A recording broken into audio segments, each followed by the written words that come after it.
The morning Wilhelmina Dalton rode into Caldwell, Kansas on a stolen horse with a rifle across her lap and her dark hair flying loose behind her. Every man on the main street stopped what he was doing and stared, not because she was beautiful, though she was, but because she looked like she might shoot the first person who said something foolish. It was the spring of 1878, and Caldwell sat right on the edge of the Kisham Trail, a cattle town that smelled of dust and ambition, and just enough danger to keep honest people moving through quickly. The storefronts were raw lumber still whitening in the sun. The saloon ran 3 tables of poker every night and served whiskey that could clean a rifle barrel. The church had a proper bell but no regular preacher. It was the kind of town that had not yet decided what it wanted to be, and it attracted exactly the kind of people who had not yet decided either. Wilhelmina was 24 years old and had been decided since she was about 9. She brought the roan horse, which was not actually stolen, but was borrowed without asking from her uncle's corral in Wichita, a distinction she considered perfectly valid, to a stop in front of the general store. She swung down from the saddle in one clean motion and tied the reins to the hitching post. A man in a brown vest and hat who had been leaning against the post watching her approach straightened up and tipped his hat with the practiced ease of someone who believed women appreciated the gesture. "You lost, miss?" he asked. "No," she said, and walked past him into the store. Inside, it smelled of flour and coffee and lamp oil. A woman behind the counter with iron-gray hair and a steady gaze looked up from the ledger she was keeping. This was Harriet Odom, who ran the general store with her husband Amos and had an opinion about everything that came through her door, human or otherwise. "I am looking for work," Wilhelmina said, setting her rifle carefully against the counter. "And a place to stay. I can cook, keep accounts, drive a wagon, shoot, and I have been told I can argue well enough to be useful in any number of situations." Harriet Odom looked her over with the thoroughness of someone appraising livestock. "What's your name?" "Wilhelmina Dalton. People call me Mina." "Where are you from?" "Most recently Wichita. Before that Abilene. Before that Missouri, where I was born." "You got family?" "An uncle in Wichita who I have decided is no longer my business, and a father who died 3 years ago on a cattle drive, which is why I came west in the first place." Harriet set down her pen. "You running from something?" "I am running toward something," Wilhelmina said, with a precision that suggested she had corrected this misunderstanding before. "There is a difference." The older woman was quiet for a moment. Then she said, "My husband's been looking for someone to help with deliveries and accounts. The last boy we hired could not add past 12 and kept writing deliveries to the wrong homesteads. You take a room above the store, $2 a week and meals." "2.5, Wilhelmina said. Harriet almost smiled. 2.25, done." That evening, Wilhelmina sat on the narrow cot in the room above the store, looked out the window at the wide orange bruise of the sunset bleeding into the Kansas plain, and felt something that was not quite peace, but was at least the sensation of air in her lungs. She had been in Wichita for 8 months since her father's death, and in those 8 months her Uncle Harvey had introduced her to 4 different men with the expressed intention of arranging a marriage for her, because, as he had explained with diminishing patience each time, a woman alone was a burden on a household and a hazard to herself. The first arrangement had been a rancher named Gosling who smelled of cattle and said very little but kept staring at her, with a blunt calculation she found offensive. The second had been a merchant who had been kind enough but had started the conversation by listing the household rules he expected a wife to follow, which Wilhelmina had heard through for approximately 3 minutes before standing up and leaving the parlor. The third had been a widower with 4 children who had been perfectly decent but who had said, in a gentle and apologetic tone, that he needed a woman who could be guided, and Wilhelmina had wished him well and meant it. The fourth had been a young man of 22 who had turned red every time she spoke and had finally confessed that her directness frightened him. Her Uncle Harvey, after the fourth refusal, had sat down across from her at the kitchen table with the gravity of a man delivering a verdict. "Wilhelmina," he had said, "you are declared too headstrong for any arrangement. No decent man in this county will have you." She had looked at him for a long moment. Then she had said, "Then I will go find a county where that is not considered a problem." She had packed her bag that night, borrowed the roan horse, and ridden south. Now she was here in Caldwell, with a job and a room and a window that looked out at the most spectacular sky she had seen in years. She thought about her uncle's pronouncement, and decided that if being too headstrong for any arrangement was a failing, it was not one she intended to correct. She did not know yet that there was a man in Caldwell who, if he had heard her uncle's words, would have laughed outright and said he had been waiting for Headstrong his entire life. Peter Keene was 30 years old and ran a modest but well-regarded horse ranch 4 miles south of town.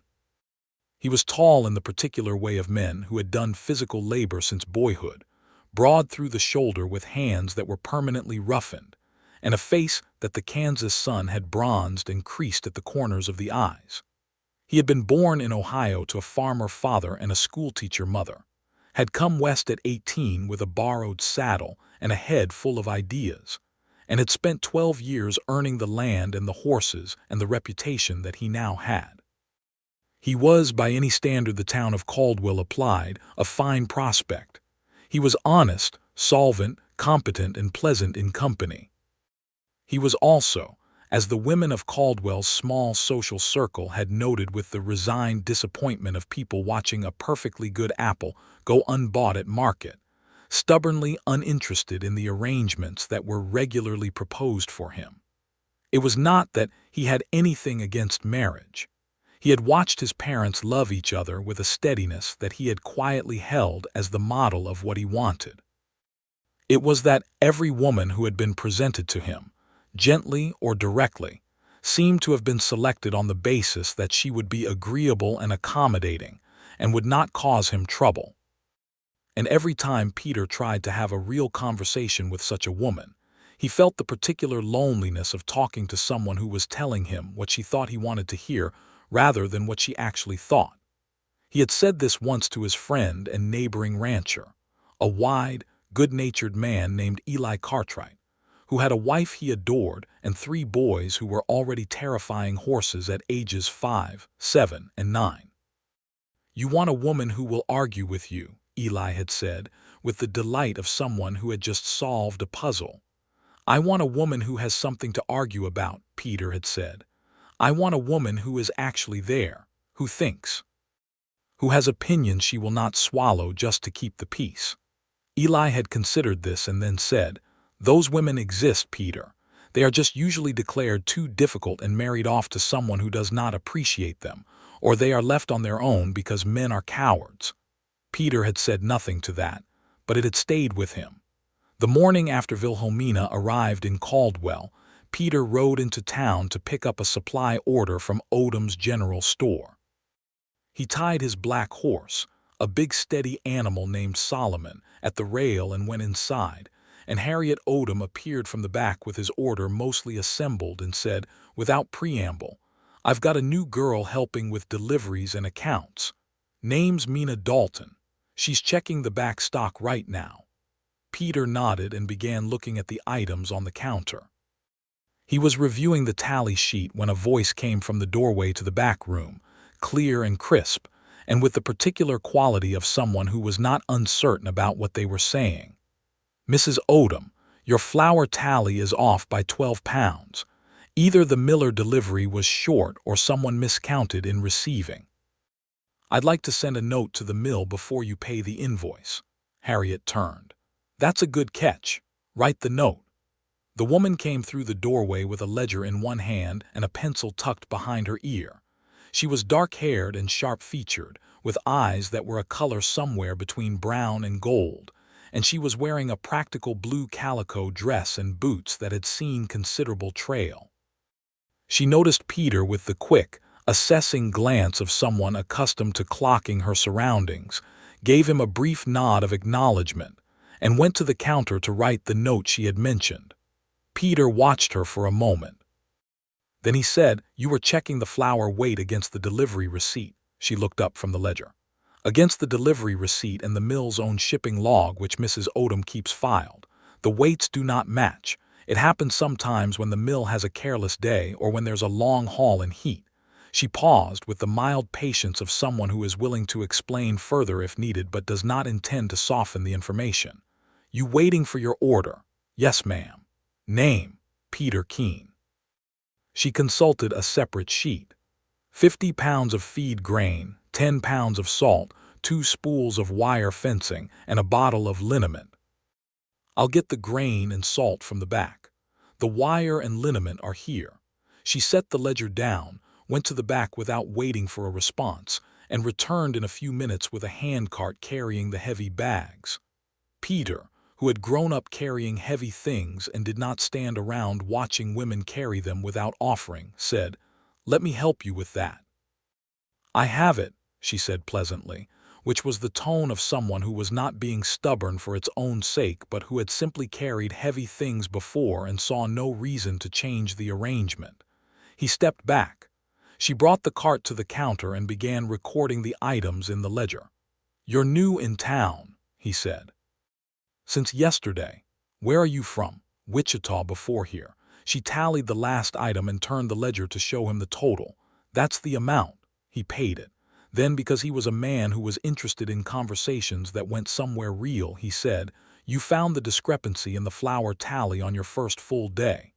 "Second half of the first full day," she corrected, without looking up from the change she was counting. "I started yesterday afternoon." She handed him his change and finally looked at him directly. "Is there something else I can help you with, Mr. Keene?" There was something in that look not hostile, not warm in any obvious way, but fully present, the look of someone who was actually there, that made Peter feel something he had not felt in years, which was the specific and uncommon sensation of being seen by someone who was also genuinely worth seeing. "No," he said. "I think that covers it." He picked up his order. "Good day, Miss Dalton." "Good day," she said, and went back to her ledger. He loaded his wagon in the street outside and stood for a moment in the sharp spring morning with the feeling that something had shifted slightly. The way the light shifts when a cloud moves off the sun, and everything becomes more distinct. He thought about what Eli had said. They are just usually declared too difficult and married off to someone who does not appreciate them, or left on their own because men are cowards. Peter was not, by his own assessment or anyone else's, a coward. He came back to the store 3 days later for a small item he could have sent for by note, but chose to collect in person. Wilhelmina was in the front this time, reorganizing the display of hardware goods with the focused intensity of someone who found disorder personally offensive. "Your display was organized by size," she told him, which he had not asked about. "But people do not shop by size. They shop by purpose. I've put the mending and repair items together, the building items together, and the tools together. It should move better." "Does Mrs. Odom know you've reorganized her store?" he asked. "I asked her first thing this morning. She said she'd been meaning to do it for 2 years and hadn't gotten around to it." She moved a row of hinges with decision. "What do you need, Mr. Keene?" "Horseshoe nails. 2 pounds."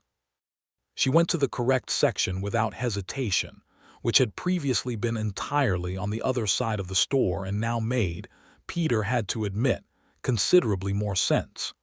He found himself leaning against the counter and saying, "How long have you been doing accounts work?" "Since I was 16. My father kept the books for a freight company in Missouri. When his eyesight started going, I took over the accounting." She handed him the nails and wrote in the ledger. "He taught me to ride and shoot as well. He said a woman who could only do one kind of thing was at the mercy of whoever controlled access to the other kinds of things." "He sounds like a wise man." Something moved across her face. "He was. He died 3 years ago, a longhorn on the trail." She said it with the flatness of someone who had processed grief to the point of being able to state it plainly.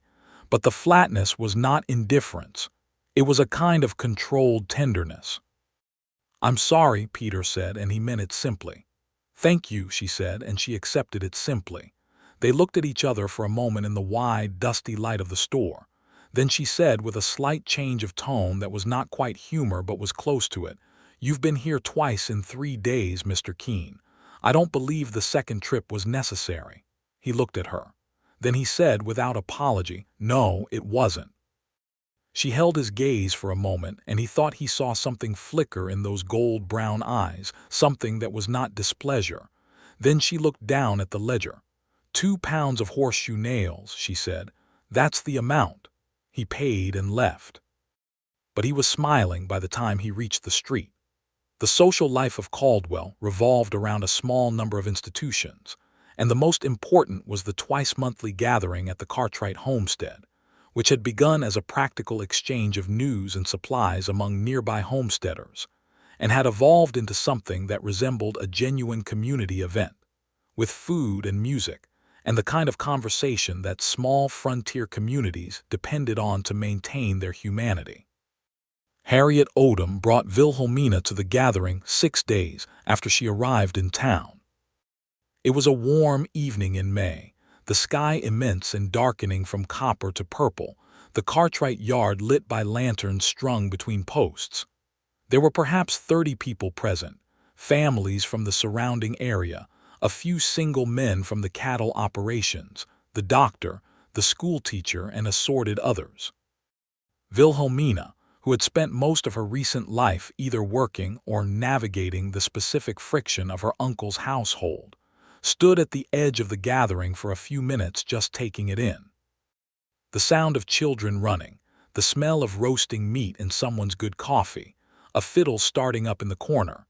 It was the sound of people who had built something in the middle of a hard place and were, for this evening, simply enjoying it. Eli Cartwright's wife, a warm and forthright woman named Dora, found Wilhelmina within about 3 minutes and decided she liked her within about 5, which was Dora's usual timeline for forming opinions. She brought her around and made introductions with the ease of someone who was comfortable being the social center of her world. Peter Keene was there, standing with Eli near the fence, both of them with tin cups of coffee.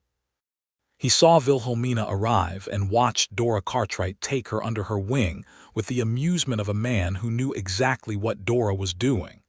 When Dora steered Wilhelmina in the direction of the 2 men, he straightened up and reminded himself to act like a person with ordinary composure. "Eli, Peter, this is Mina Dalton. She's working for Harriet, and she reorganized the whole hardware display and apparently caught the mill shorting the flour delivery," Dora said, with the pride of someone presenting a new acquisition she had personally discovered. "I heard about the flour," Eli said, extending his hand. "Eli Cartwright, this is my spread. Welcome to Caldwell." "Thank you." "It's a fine gathering. And this is Peter Keene," Dora said, with a smoothness that Peter recognized as completely deliberate. "He has a horse ranch 4 miles south." "We've met at the store," Peter said.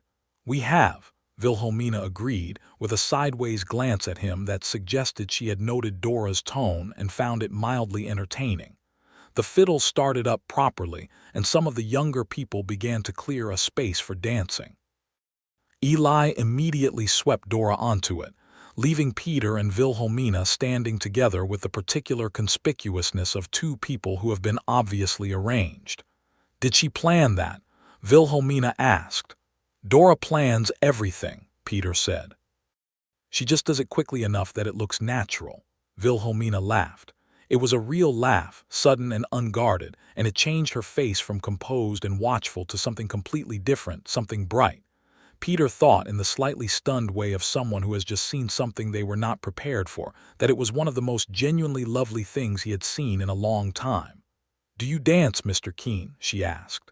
"After a fashion, do you?" "My father taught me.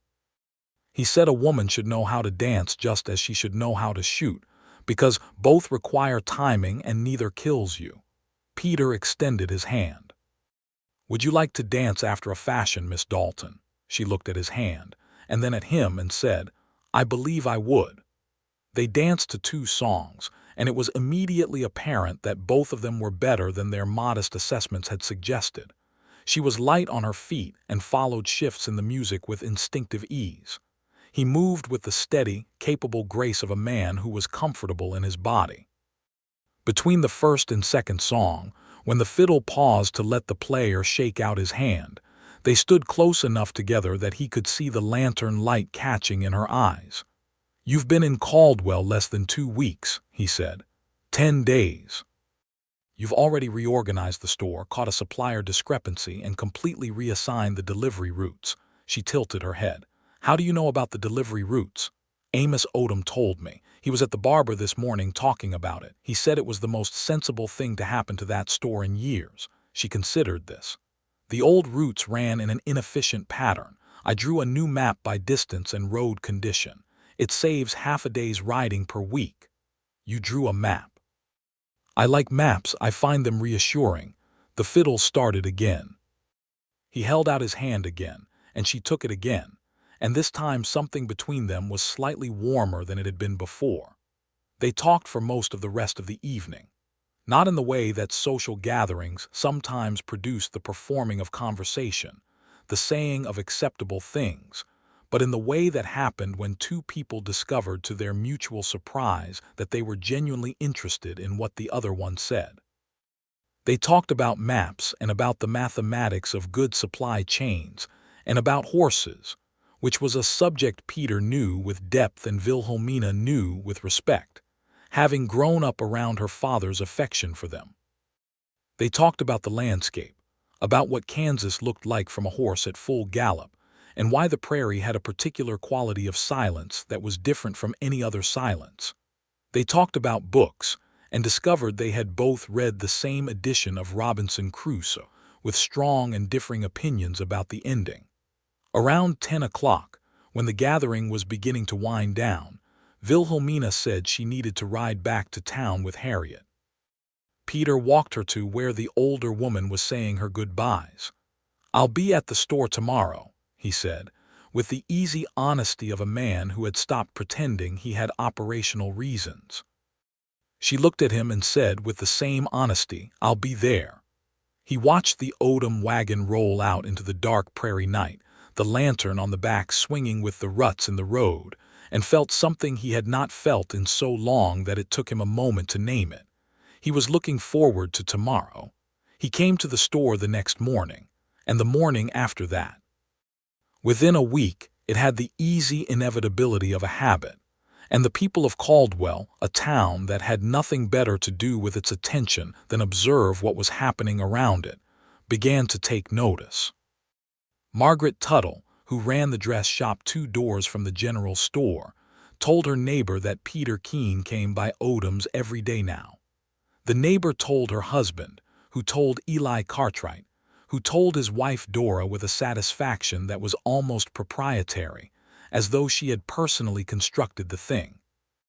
What the people of Caldwell observed was this: that Wilhelmina Dalton and Peter Keene had long conversations over the counter of the general store that sometimes went on past the actual business of the store by considerable margins, that he helped her load heavy delivery orders without making it into a statement about capability, that she asked him about horses with genuine curiosity and remembered everything he told her, that he came to the store with the specific energy of a man arriving somewhere he wanted to be.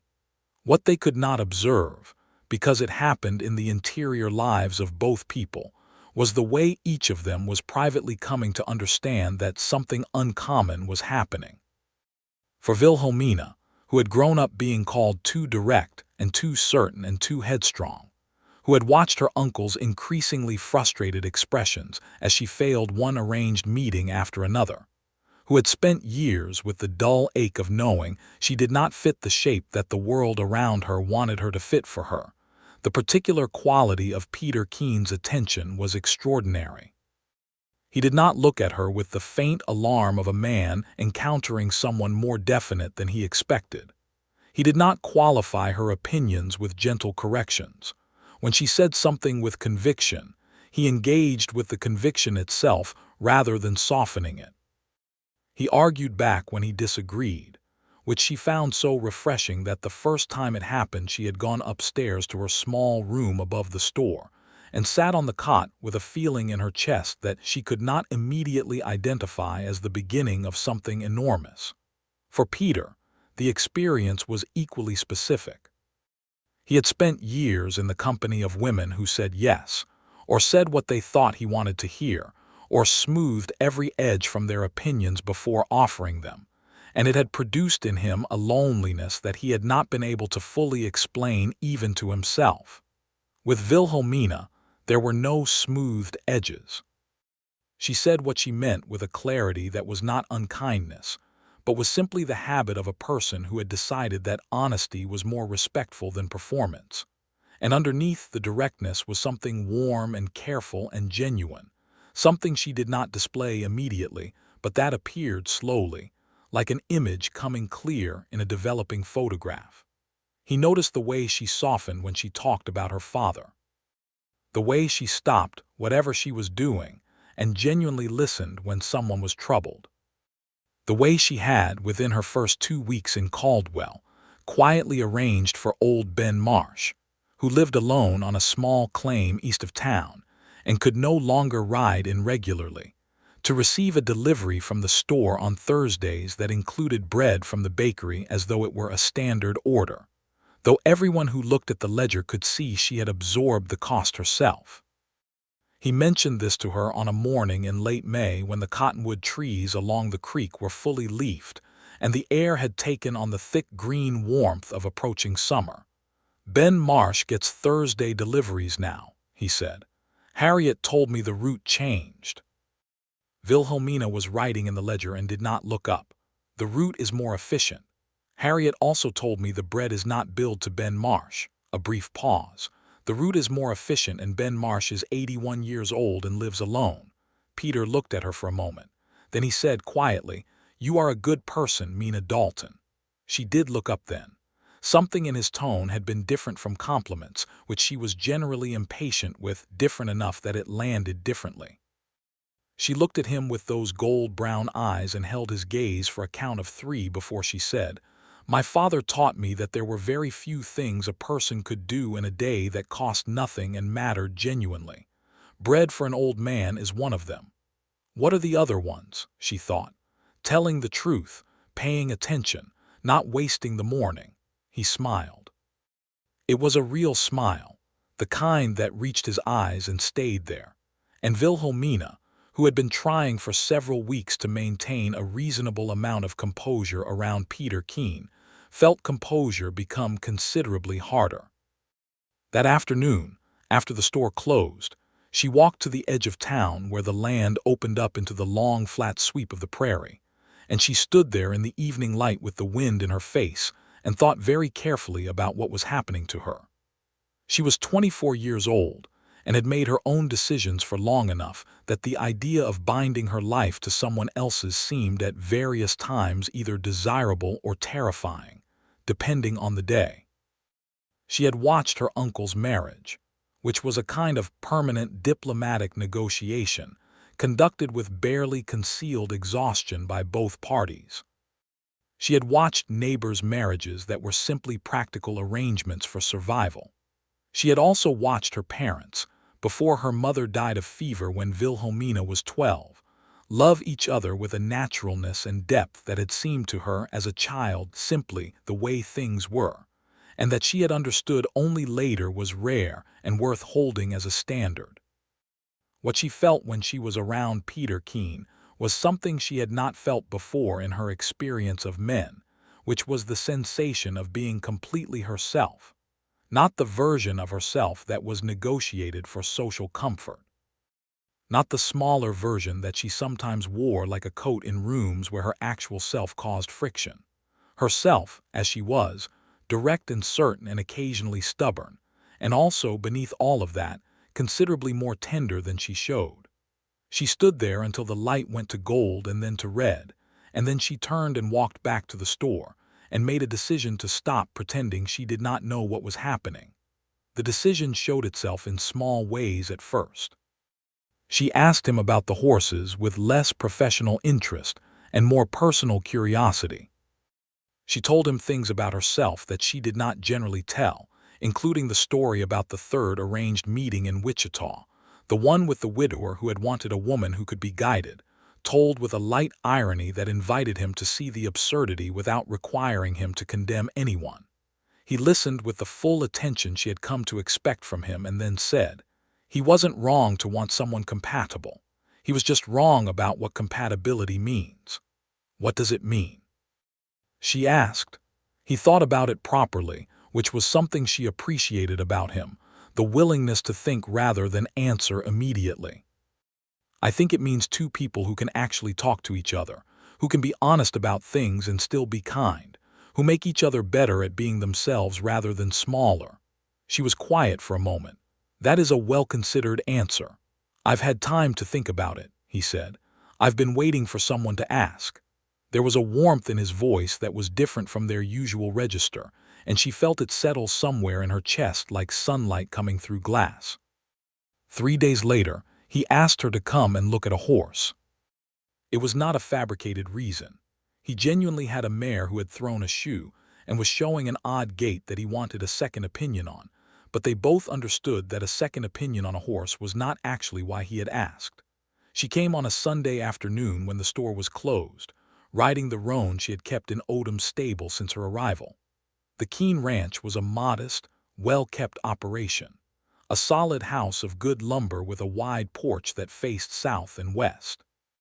A substantial barn, well-maintained, with good organization visible even from the yard. 3 paddocks, each fenced cleanly, and 8 horses that she could see, including a big chestnut in the near paddock who raised his head and watched her approach with dark, intelligent eyes. "That's Reuben," Peter said, meeting her at the gate. "He wants to know if you're interesting." "What does he think?" she asked. "He's still looking. That's a good sign. He usually decides inside of 10 seconds. She rode up slowly to the fence and let the chestnut approach her at his own pace. He came to her and put his nose against her hand with the calm of an animal who had been well treated and therefore had no reason for wariness. She let him smell her and then ran her hand along his jaw. "He's decided," she said. "Yes, he has." Peter was watching her with a quiet smile. "Come and see the mare." The mare's name was Calla, a pretty dun with a white blaze, and her gait problem was exactly what Peter had described. Wilhelmina watched her move and said, "She's compensating for the right shoulder. Did she slip recently? Wet grass or mud?" He looked at her. 2 days ago after rain, I didn't see it happen. She'll have bruised the shoulder. It is not serious. But she should rest it for a week, and she'll need the near foreleg kept cleaned and wrapped. That is exactly what the farrier said yesterday. Then you had good confirmation from both of us." She looked at the mare with an affection for all horses that was completely genuine. "She's well cared for. They all are. I've spent 12 years on it," he said simply. They walked the property as the afternoon light changed, and he told her the history of it, the 2 years of work before the house was livable, the winter that had almost destroyed the first fence line, the horse he had lost to colic, and the 3 horses he had bred to a quality he was proud of. He told it without self-congratulation, but with the honest satisfaction of someone who had done hard work, and was not shy about acknowledging the result. She listened with her full attention, asking questions that showed she understood what the work involved. At one point they stopped at the top of a slight rise that looked out over the prairie southward, the grass running in the wind in long silver waves like moving water. "What made you come west?" she asked. "Ohio is a respectable enough place." He was quiet for a moment, with his hands in his pockets, looking out at the grass. "I grew up watching my father farm a piece of land that had been farmed by 2 generations before him. He was good at it, and he did not dislike it. But I had the feeling that there was more of the world than what I could see from that farm, and that I needed to go and find out what it was." He paused. "My mother understood that. My father thought I was being foolish and told me so, which I respected him for, even though I went anyway." "How old were you?" 18. "What did you take with you?" "A saddle, $22, and a letter of introduction from my mother to a rancher in Kansas City who was a distant relative." The relative turned out to be of limited usefulness, but by then I had found work on my own. He glanced at her. What about you? Why west? She had answered this question in its surface form many times since arriving, but she answered it differently now because she trusted him with the deeper version. My father used to say that the West was a place where things had not yet been fully decided. The East had been organized for a long time, people knew their places, the arrangements were set. But out here, everything was still in negotiation. And I suppose I am a person who prefers negotiation to settled arrangements. He looked at her with that steady attention she had come to rely on, and he said, "That is the most honest answer I have heard from anyone about why they came out here." She met his gaze and held it, and the afternoon light made everything warm and gold, and she was aware of how close they were standing, close enough that she could see the faint lines around his eyes from years of squinting into the Kansas sun, close enough that when the wind shifted she could smell horses and leather and the clean particular scent of him. Neither of them moved for a long moment. Then she said, very quietly, "Peter."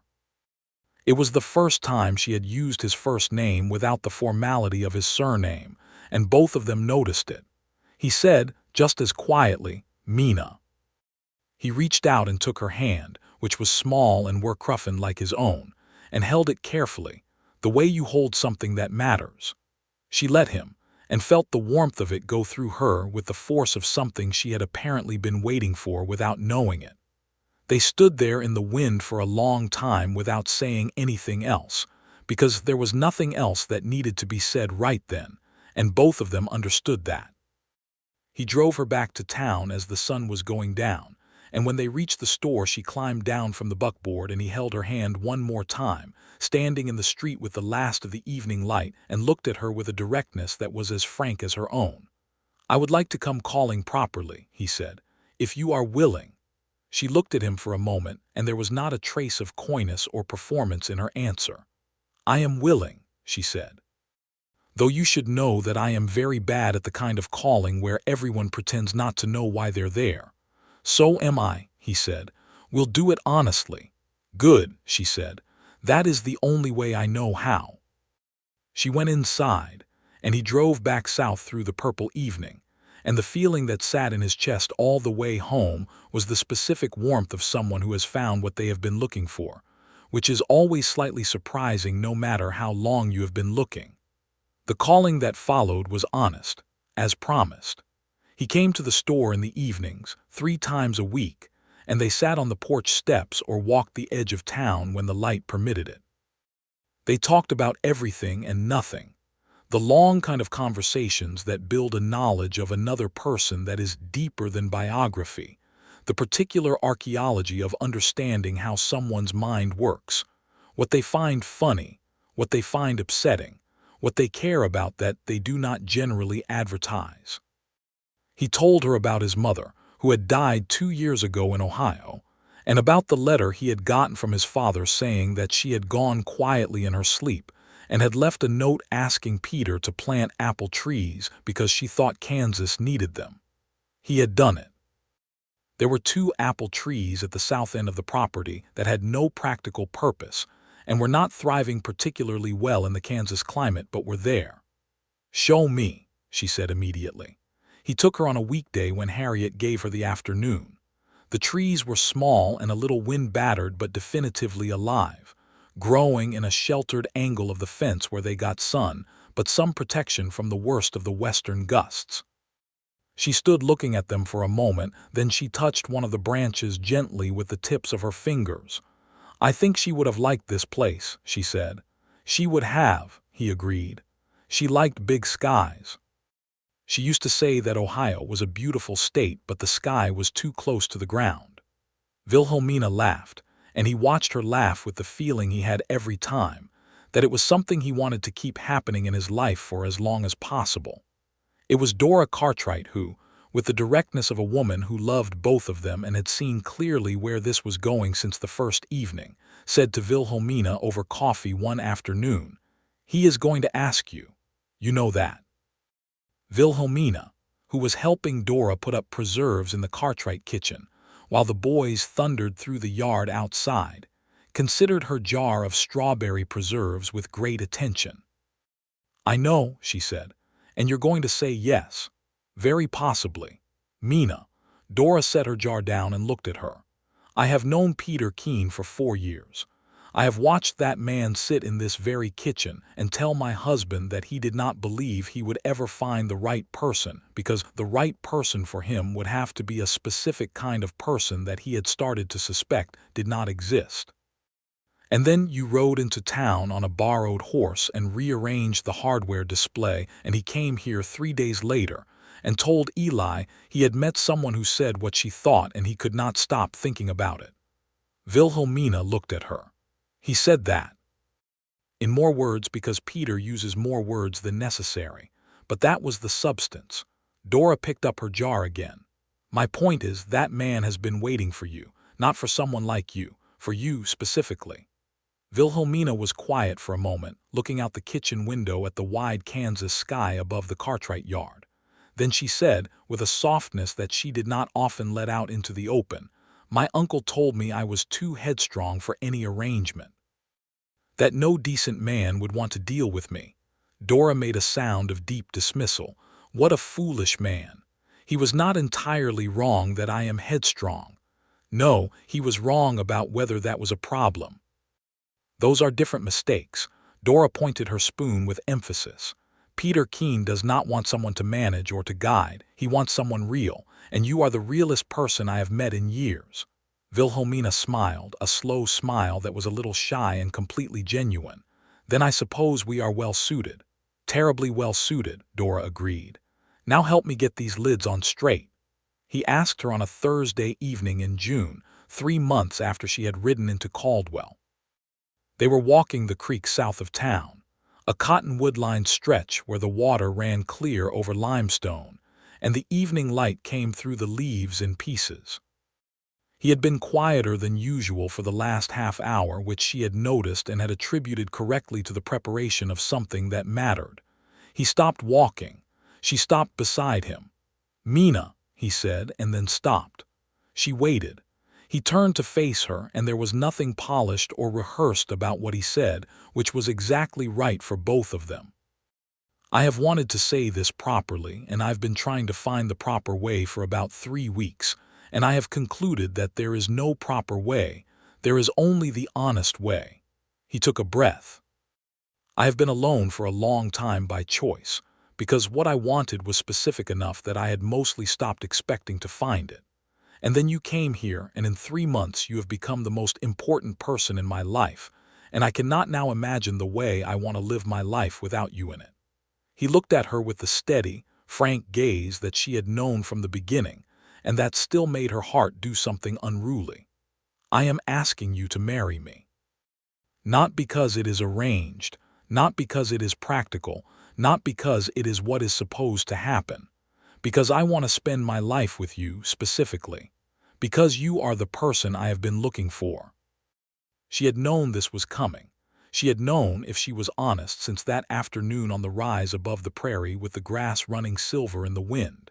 She had thought about it carefully and thoroughly, as she thought about everything, and she had arrived at a certainty that was as clean as mathematics. I was declared too headstrong for any arrangement, she said. He looked at her with a quiet, warm light in his eyes. I know. My uncle told me no decent man would want me. Your uncle, he said, with a gentleness that did not conceal that he thought this was complete nonsense, was working with incorrect information. He was, she agreed.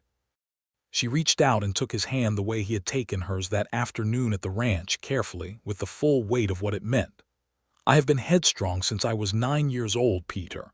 I have opinions and I will keep them. I will argue when I think I am right.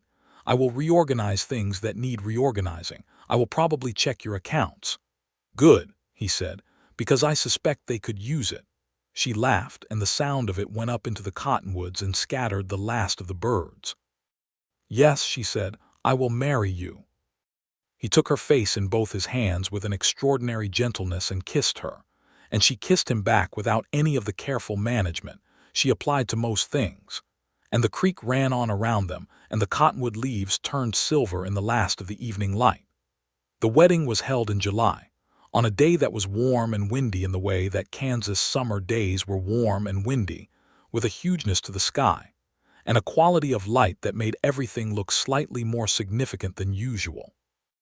Harriet Odom declared it the finest event she had attended in Caldwell, and she had been there for 11 years.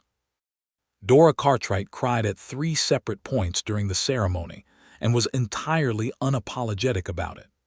The traveling preacher who came through Caldwell twice a year performed the service in front of the church with the bell, which Harriet had arranged to be rung by Eli Cartwright's eldest boy, who did so with tremendous enthusiasm several times beyond what the occasion strictly required. Wilhelmina wore her best dress, which was a deep blue that she had bought from the dress shop 2 doors from the general store with 2 weeks' wages, and which Margaret Tuttle had taken in and altered with skill. She carried a small bunch of wildflowers that Peter had gone out at dawn to pick from the creek bottom.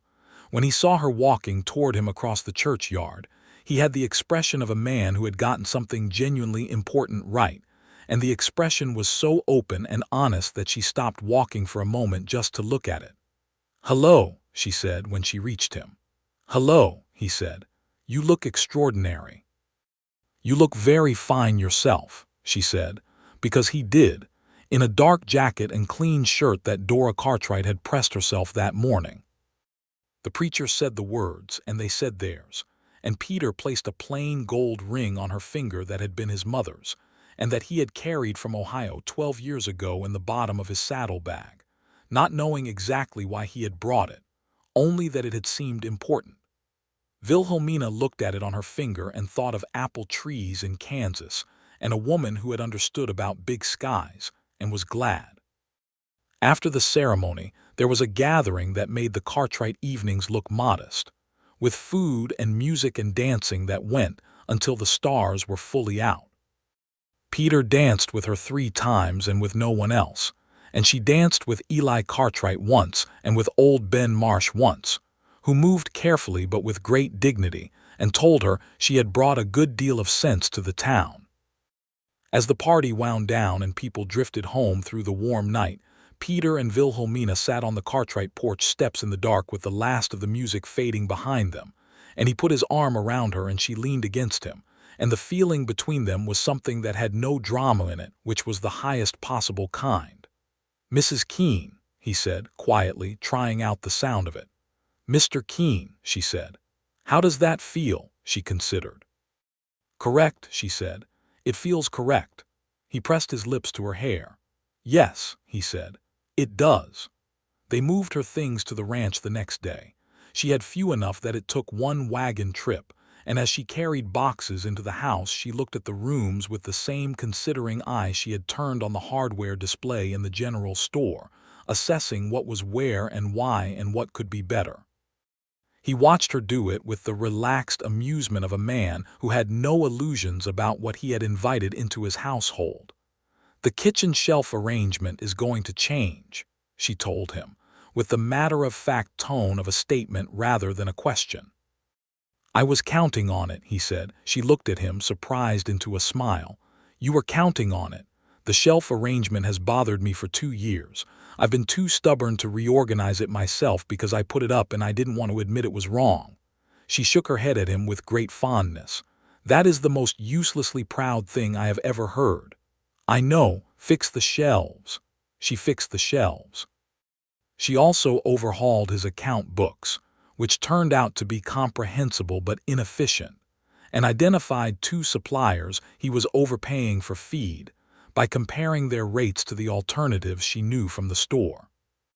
He listened to her analysis with full attention and then implemented her suggestions without resistance, because he was a man who was more interested in being right than in having been right, which was a quality she came to prize above most others.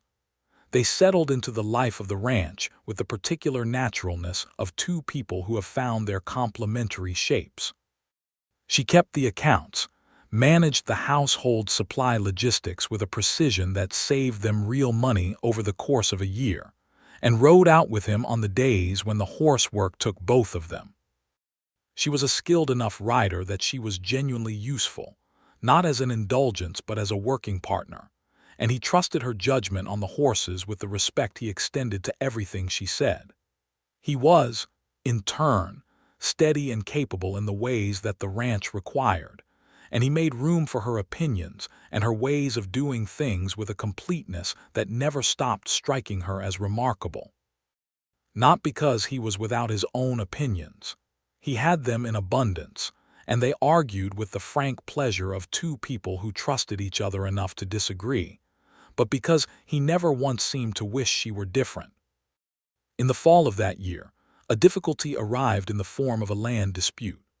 A cattle operation out of Texas called the Langdon Company had been expanding northward along the Kishom Trail, and their trail boss, a hard-faced man named Garrett Voss, had arrived in Caldwell with papers claiming that a portion of the grazing land adjoining the Keene ranch was under Langdon Company usage rights. The papers were of dubious authenticity, and the dispute was a version of something that had been happening across Kansas for years as big cattle interests pushed against small, independent ranchers. Peter spent 3 days reviewing the papers and his own title documents, and came to the kitchen table one evening with the results spread out before him and a controlled anger that Wilhelmina recognized as the contained version, which was more dangerous than shouting. These usage rights were filed in a county seat in Texas on a claim that runs across grazing territory already titled to independent ranchers, he said. It is not the first time Langdon has done this. They did the same thing to 2 operations in the Oklahoma Territory last year.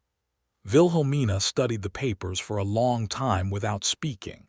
Then she said, "The filing date on the Texas claim is after your title date. That means their claim is subordinate by the dates alone. Voss is arguing that usage predates my title. He claims Langdon cattle were driven over that land before I fenced it. Driven over or grazed on." He looked at her. "What? Driven over is transit. Grazing is usage. There is a difference in the law. Trail cattle moving north on the Kishom don't establish usage rights over the land they pass through.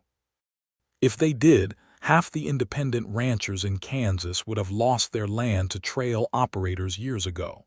She tapped the paper. "The Langdon claim would have to show established grazing, not transit, and the Kishom Trail itself runs a 1/4 mile east of your fence line." He was very still for a moment. Then he said slowly, "You're right." "I know I'm right," she said. "The question is whether Voss knows I'm right or whether he is hoping you don't know." "Probably the latter," Peter said, with a hard look at the papers. "Langdon has been using this approach on ranchers who don't have the resources or the legal knowledge to challenge it." "Then he has arrived at the wrong ranch," Wilhelmina said, with a calmness that was entirely serious. They went to Caldwell's justice of the peace the next day, a conscientious man named Samuel Holt, who was not a lawyer but who kept meticulous records and understood the basics of Kansas land law. Wilhelmina laid out the distinction between transit and grazing usage, with a clarity and organization that left Holt looking at her over his reading glasses with undisguised respect. He sent a formal response to the Langdon Company's filing with the legal citations attached, and 3 weeks later a letter arrived from the Langdon Company's representative stating that the company would be pursuing other options. The evening after the letter arrived, Peter sat across from her at the kitchen table and looked at her with an expression that was so warm and full that she felt slightly self-conscious under it. "You protected this ranch," he said. "We protected this ranch," she said. "You had the documents organized. I just knew the law. Where did you learn land law?" "My father dealt with freight contracts and land access routes for years. He talked about them at dinner. I suppose I absorbed it." She was quiet for a moment. "It also made me angry, if I am being honest. The idea that a large company with printed papers and a hard-faced trail boss can walk up to a small operation that a person has built over 12 years and simply take it, that made me want to fight." "I noticed," he said, with a smile that was both proud and tender. She looked at him across the table. "This is yours," she said. "You built it. I will not stand by and watch someone take it." He reached across the table and took her hand. "Ours," he said simply. She turned her hand in his and held it. Hours, she agreed. That winter was hard in the way that Kansas winters could be hard, with driving cold that came in from the northwest and kept both of them at close quarters in the house for stretches of days at a time. They did not suffer from this. They sat by the fire in the evenings and read from the books they had accumulated between them. She had 2 crates of books that her father had left her, and that were, to Peter's delight, almost entirely different from his own collection, and debated the contents with the comfortable sharpness of people who were fully at ease with each other. They played cards. She taught him her father's system of bookkeeping, which was more elegant than anything he had been using, and he taught her the particular skills of maintaining horses through a hard winter, which required a combination of vigilance and patience that she applied with her characteristic thoroughness. On the longest nights, they talked the way people talk when the world has contracted to firelight, and they are warm and safe inside it. The very long and winding talks that go from the present to the past to the future and back again, accumulating meaning as they go. He told her things he had not told anyone, including the failure in his 2nd year on the ranch, when a disease had moved through his first herd, and he had lost nearly everything he had built, and had sat in the barn for a full afternoon feeling something close to despair before deciding to rebuild. She told him things she had not told anyone, including the night after her father died when she had sat alone in her uncle's house, and understood for the first time that she was entirely on her own and had been alternately terrified, and in a way she had not admitted until now, quietly relieved that there was no one left to tell her she was too much. Too much, he repeated. Too loud, too certain, too headstrong, too unwilling to make myself smaller. She was quiet, looking at the fire. I spent a long time being told that these were things to be corrected, that the right arrangement would happen once I had corrected them. And here you are, he said, having corrected nothing. She looked at him. He was watching her with a gentleness so complete that she felt it in the back of her throat. Here I am, she said softly. Good, he said. I would not have wanted you to. Spring came, and with it news that Wilhelmina received one morning in April when she was in the store helping Harriet with the quarterly inventory. A letter arrived from Wichita. She knew her uncle's handwriting on the envelope and held it for a moment before opening it. He had written to tell her that he had heard she was married. He had written with the awkward stiffness of a man who knew he had done something he needed to address, and who was not entirely sure how. He said that he had believed he was acting in her best interest with the arrangements. He said that he could see, in retrospect, that he had perhaps been wrong in his approach. He did not say he was sorry in the direct way, but the letter had the shape of an apology if you knew how to read men who could not quite say the direct thing. She read it standing in the store with Harriet watching her, and then she sat down on the stool behind the counter and read it again. Family? Harriet asked. My uncle in Wichita. She folded the letter carefully. He has heard I am married and is doing what he can to walk back the things he said. Will you write back? She thought about her Uncle Harvey, who was not a mean man but who had been a limited one, who had taken in his brother's orphaned daughter and done his best within the framework of what he believed and who had gotten a great deal wrong. Yes, she said. I'll write back. She looked at the folded letter. He was not trying to be cruel. He was trying to manage what he understood to be a problem, which was a woman on her own. He was wrong about the problem and wrong about the solution, but he was not mean-spirited. She wrote a letter that was neither cold nor warm but was honest, which was the only register she had. She told him she was well and that she was married to a good man, and that she was running a ranch south of Caldwell, and that she was happy. She did not tell him that he had been wrong, because she thought the letter he had written already contained that knowledge, and saying it again would be unkind. She sent it, and she felt afterward a sense of completion about that portion of her life, as though a thread she had been carrying loose had been tied off. By the following spring, the apple trees at the south end of the property had made enough of a recovery from their first difficult years to put out blossoms for the first time, small and white, and improbable in the Kansas wind. Wilhelmina found Peter standing looking at them one afternoon in April, and she came and stood beside him without speaking for a long moment. "She would have been pleased," he said. "She would have been very pleased," Wilhelmina agreed. He put his arm around her and she leaned into him, and the blossoms shook in the wind and fell in pieces across the grass. In the summer of that second year, Wilhelmina told him she was expecting a child. She told him in the kitchen one morning while she was making coffee, with the same directness she brought to every piece of significant information, watching his face while she said it. His face did something extraordinary, which was that every expression he might have had seemed to arrive at once surprise and joy, and something that was very close to awe, and it was so unguarded and complete that she felt tears come to her eyes, which startled her, because she was not generally a person who cried. He crossed the kitchen in 2 steps and took her face in his hands and kissed her forehead, her cheek, her lips, with a tenderness that was almost reverent. "Mina," he said. "Don't make a fuss," she said, but she was crying anyway, just slightly, and he held her against him and she let him. "I'll make exactly as much fuss as the occasion requires," he said, into her hair. "This is already more than the occasion requires," she said, but she did not move away. He told Eli that same day, riding over to the Cartwright ranch in the afternoon with the news plain on his face before he had said a word. Eli grabbed him by both arms and said something incoherent with delight, and Dora, who had arrived in the yard from the kitchen, heard enough to understand and burst into what she described as absolutely appropriate tears.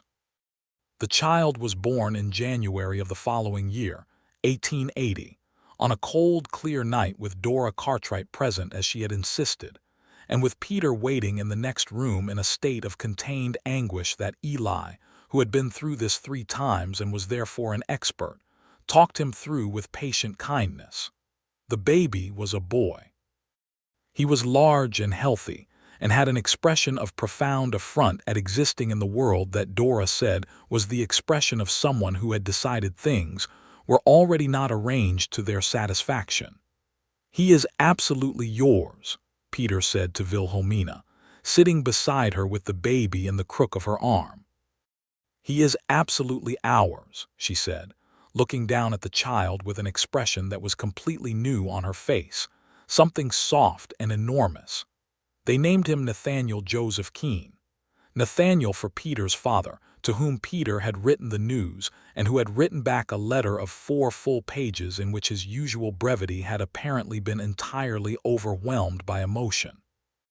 Joseph for Wilhelmina's father, because he had belonged to her first and had given her the skills and the character that had brought her here, to this ranch and this life and this moment.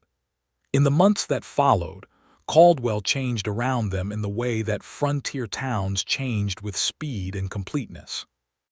The cattle trade was shifting, the open range era ending as more of the land was fenced and farmed. New businesses came. A schoolhouse was built, a proper one, and a teacher hired. The doctor who had been operating out of one room now had 2.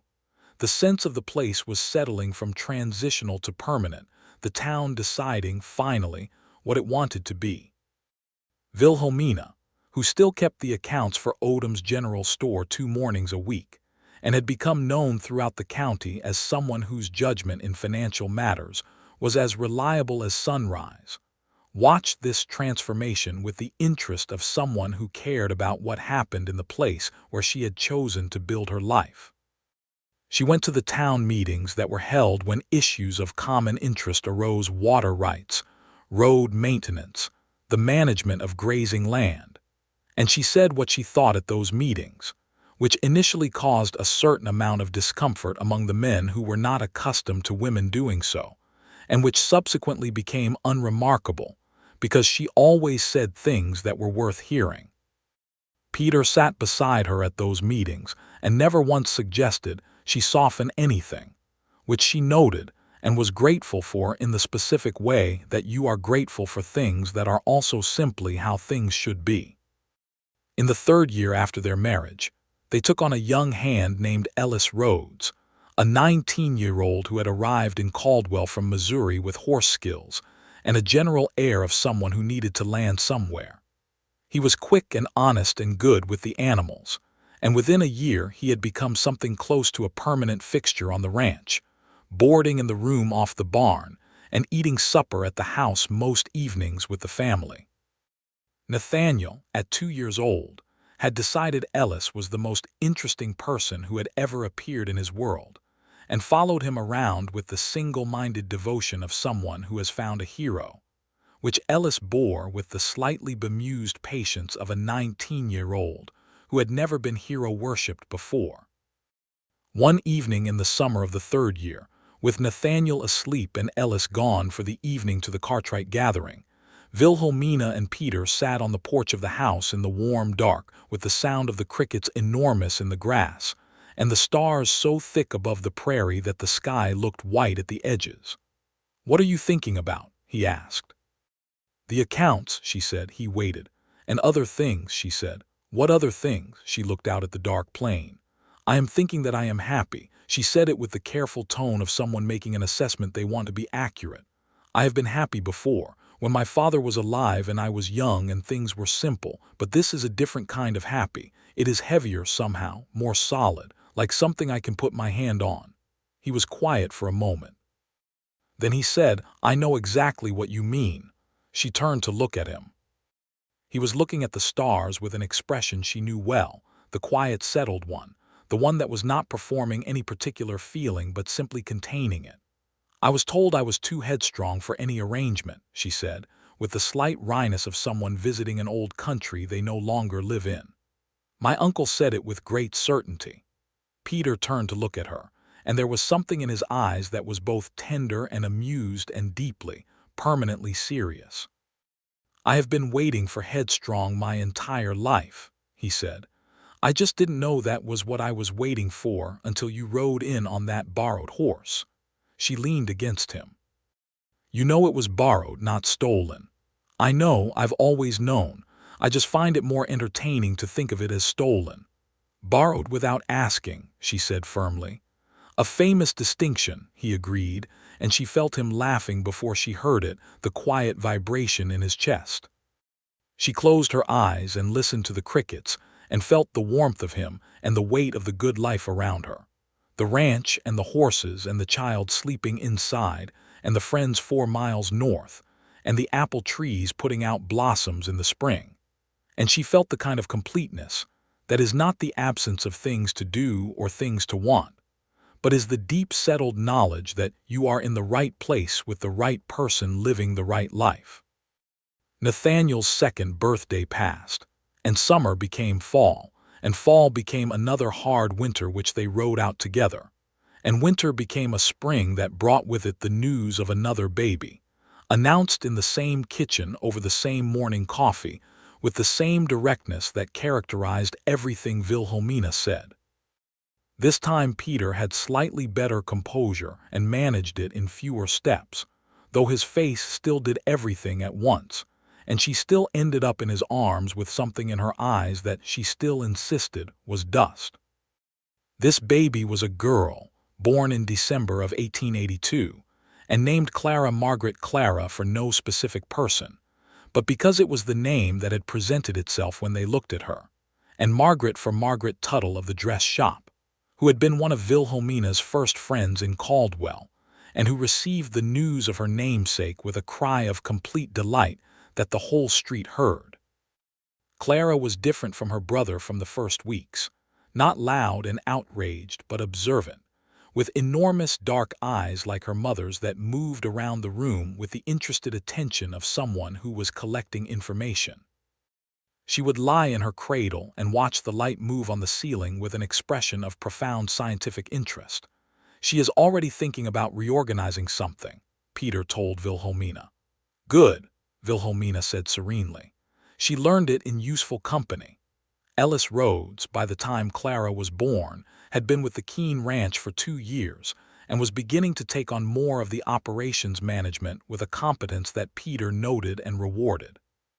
He had grown from the uncertain 19-year-old who had arrived in Caldwell into something more settled, a young man of 21 who had found his footing.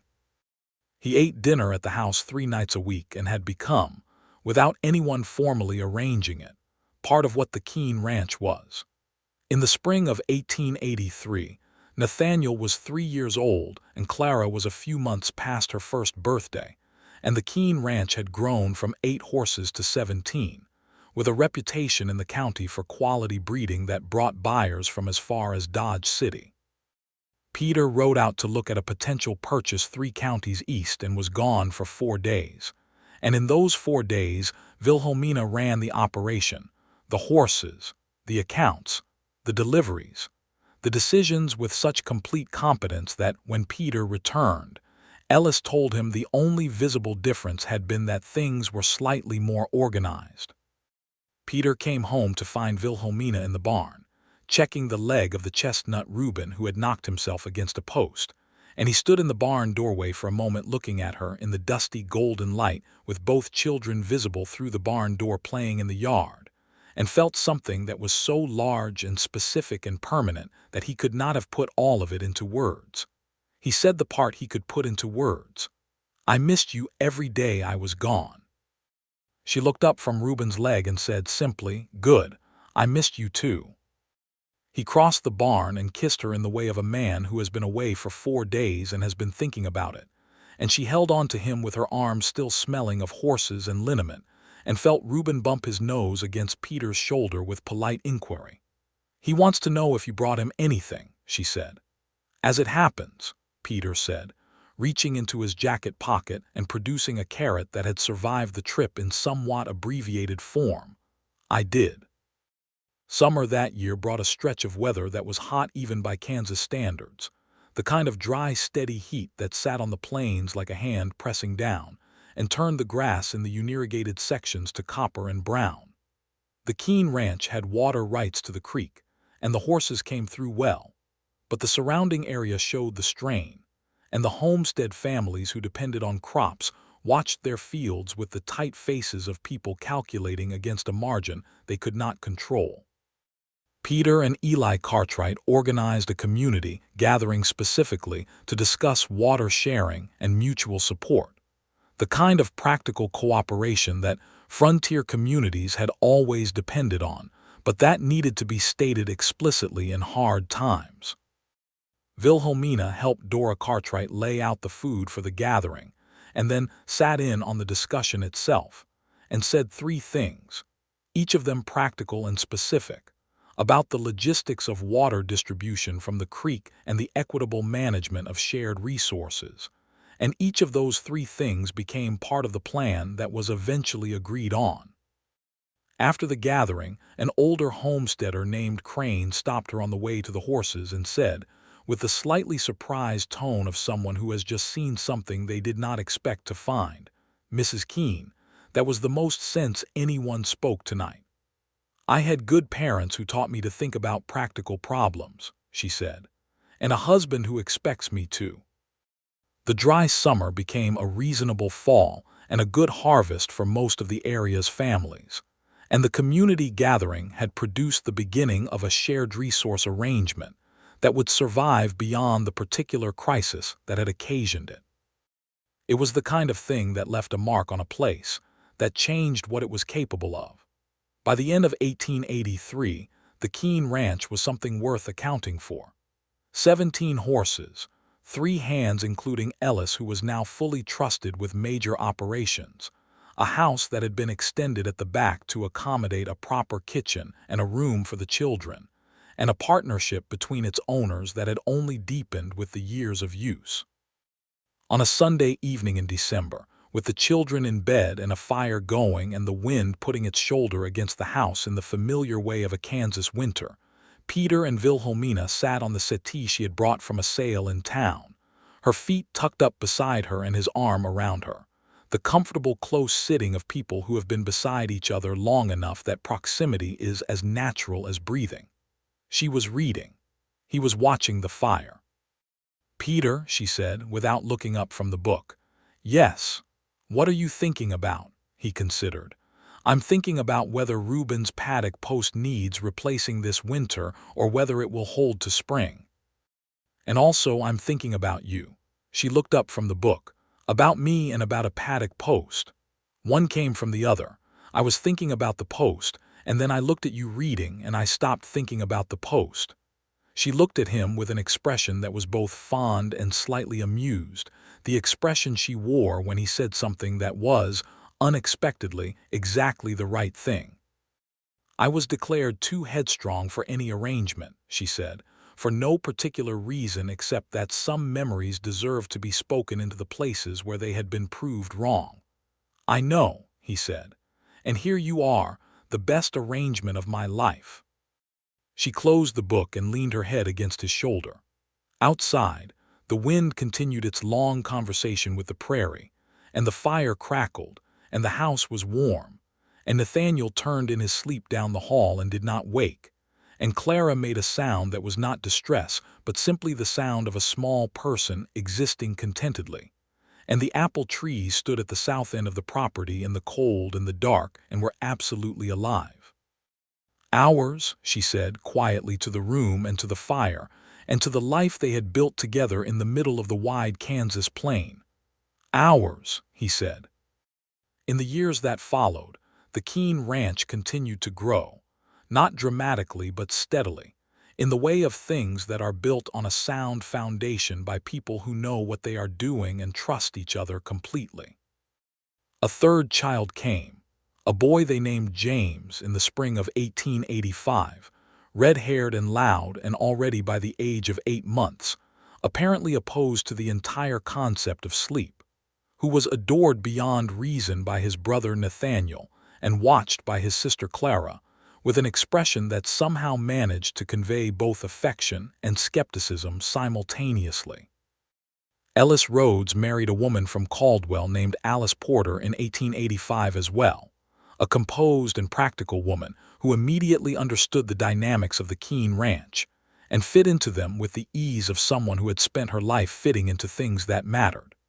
She and Wilhelmina became friends with the particular swiftness of two people who are both honest and therefore do not have to spend time finding out what the other one actually is. Peter and Wilhelmina rode out together one morning in the spring of 1886, leaving the children with Dora Cartwright, who had made a standing offer for this purpose years ago, and who accepted them with the pleasure of someone who had enough child-wrangling experience to enjoy it rather than fear it. They rode south along the creek and then east across the open grassland, the kind of riding with no particular destination that they had done a dozen times over the years, the kind where the point is the movement and the company and the morning. The prairie in spring was doing what it always did, which was to be simultaneously ordinary and magnificent, the grass coming in new and green, the sky its usual impossible size, the light from the east running along the ground in long gold bands. They rode side by side without speaking for a long time, which was something they had always been able to do, the comfortable silence of two people who did not require performance from each other. Eventually she said, "I think we should add another paddock." "I've been thinking the same thing. Where?" "Northeast corner. The ground is driest there and we lose less to mud in the spring." "Exactly what I was looking at." She looked at him with the half-smile that she wore sometimes. "We've been thinking the same things for long enough that it's becoming embarrassing." "Not embarrassing," he said. "Efficient," she laughed. The sound of it went out across the prairie in the clean spring morning, and the horses turned their ears back toward it momentarily. He reached out across the distance between their horses and caught her hand briefly, the way he did sometimes when they were riding, a brief and complete gesture, and then let go so they could both handle their reins properly. "Wilhelmina Dalton," he said. "Wilhelmina Keene," she corrected. "Wilhelmina Keene," he agreed. "I want to tell you something." "Tell me?" "I want to tell you that whatever I imagined my life might be when I was 18 and riding west with a borrowed saddle and $22, I did not imagine this. I did not imagine this much. I did not imagine that I would have a ranch like this and children like those and a partner like you." He was looking ahead at the prairie as he spoke, in the way of men who find it easier to say true things to the middle distance. "And I want to say that I know." I know what it is and what it's worth, and I do not take any of it for granted." She was quiet for a moment, riding beside him through the green spring morning. Then she said, "Neither do I." They rode on through the wide and brilliant day, across the prairie that had been the middle distance of their whole story, the place where things had not been fully decided, and where they had come to decide them together in the best possible way. Behind them, 4 miles north, the town of Caldwell continued its steady becoming. The school had 30 children in it this year. The church had a proper preacher now, a young man from Pennsylvania who was still getting used to the wind.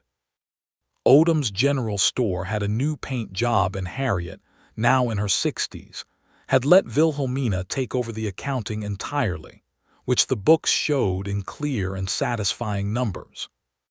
The Cartwright boys, now in their early teens, were already working their father's land with the ease of young men who had grown up to it. Old Ben Marsh had died the previous autumn, peacefully and at home, and at his small funeral Wilhelmina had stood in the cold wind and thought about bread on Thursdays and the simple arithmetic of caring about the people around you, and had been glad that she had. The Keene homestead when they returned that afternoon was exactly what it was: a working ranch on the Kansas plain, well tended and alive, smelling of horses and grass and wood smoke, with children's voices audible from the Cartwright yard, where Dora was watching them with a competence born of long experience. Nathaniel, 6 years old and already showing the same steady quality his father had, came running to meet them when they rode in and took his father's horse with the practiced help of a child who had grown up beside horses and was not afraid of them. Clara, 4 and watchful, stood at the gate and observed their arrival with her scientific eyes. "Did you go far?" she asked. "East," Wilhelmina said, dismounting, "past the first creek bend." Clara considered this. "Did you see anything? Spring grass, red-tail hawk, 2 deer at the creek. Were they close? Close enough to see properly?" Clara absorbed this with the expression of someone filing information. "Good," she said, and went back to whatever she had been doing. Peter, unsaddling his horse in the barn, heard this exchange through the open door and smiled to himself with the full, complete smile of a man who is, in every room of his life, exactly where he wants to be. That evening, with James finally asleep and Nathaniel and Clara settled and Ellis and Alice gone to their own house across the yard, Peter and Wilhelmina stood together on the porch in the dark as they often did, in the particular companionable quiet that had been theirs for years now, and that never became less than what it was. The sky above Kansas was doing what the Kansas sky always did at night, which was to make everything else feel correctly proportioned, small in the best possible way, the way that is not diminishment but perspective. She leaned against him with her arms folded, looking at the stars. He had his arm around her with the ease of something worn smooth by long use. "My uncle said I was too headstrong for any arrangement," she said, for the last time and with a finality that was not sadness but settlement. "And I suppose he was right in a way." Peter looked at her. In what way was he right? She looked up at the stars and then at him, and her expression was the fullest and most genuine version of herself, the one she had stopped hiding years ago, the one that was certain and direct and also, in this moment, completely open.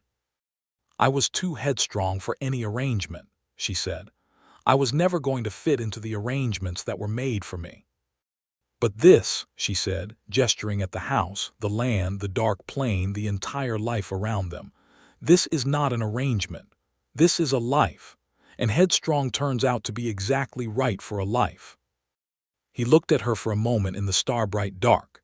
This woman who had ridden into his town on a borrowed horse with a rifle across her lap and an uncompromising clarity in her eyes, who had reorganized the hardware display and caught the flour discrepancy and defended his ranch with the force of her own intelligence, and raised his children with the same directness she brought to everything, and who was, without question or qualification, the best decision he had ever made or ever would. "I told you," he said, and his voice was quiet and warm and absolutely sure, "I had been waiting for Headstrong my entire life." She held his gaze. She took his hand.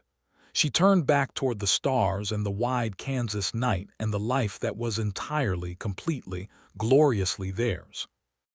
And the prairie held them in its enormous dark, and the grass moved in the wind, and the apple trees stood at the south fence line, fully in leaf now, having finally decided that Kansas was, in fact, a reasonable place to grow.